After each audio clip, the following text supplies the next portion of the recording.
Be commencing shortly his very last lap. Still the fighting. We got a big accident. That's Mikael Essmann, and that is going to bring a very quick stop to this race. Mikael Essmann has had a very big impact with the barriers, and that is very sizable indeed. So hopefully Mikael is all right. The cars are made to fall apart, so that if they do have a big impact, it just absorbs the energy. But clearly Mikael Essmann has had a very sizable impact with the barrier.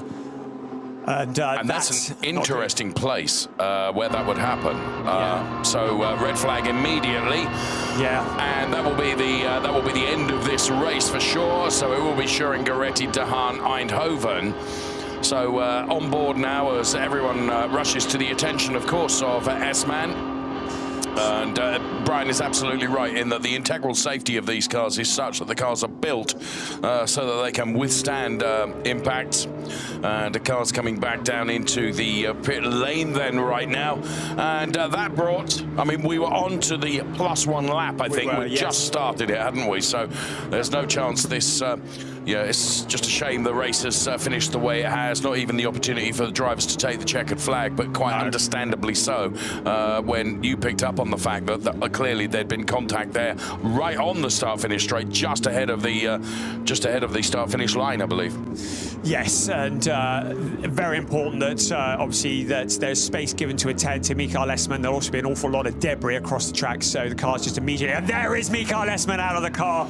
That is the best news of all. And that just reinforces the integral safety of these cars. Yes. They are built to withstand big impacts. And Mikael Essmann, of course, crash helmet, head and neck support, the hands device that these drivers have. Let's see now then what happened. It was Ahmed Al-Shihab that he was fighting with, and the two cars got together, and that was a big impact. And you see how much of a dent is in the barrier. Well, that's the barrier doing what it's meant to do, and that's absorbed the impact.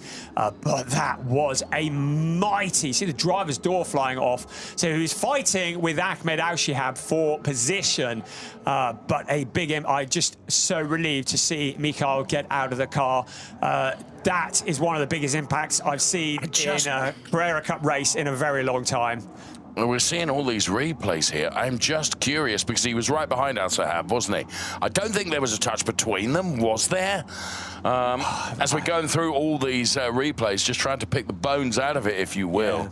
Yeah. But the one thing is absolutely correct. It was a heck of a speed. Well, we can see here, and out of perhaps just caught the corner. Rear wheel. Yeah, I don't know, maybe. But whatever it was, it certainly wouldn't have been deliberate if there had been contact. These drivers are just, they're fair racers, and certainly Ahmed Al-Shihab is as fair as they come. But it doesn't look like there's contact from there, and so Spreng was able to keep out of it as well. But as we say, cars can be replaced, drivers can't. So the important bit is that the safety of the Porsche, and there's, as we've already said, safety very much in mind for the drivers when these cars are designed and built, doing exactly what they're meant to do. The safety cell that the driver sits in, and look at that. I get the feeling that car might not be back out again tomorrow, I'm afraid, but the main bit is the drivers are all okay. Back to the headline here.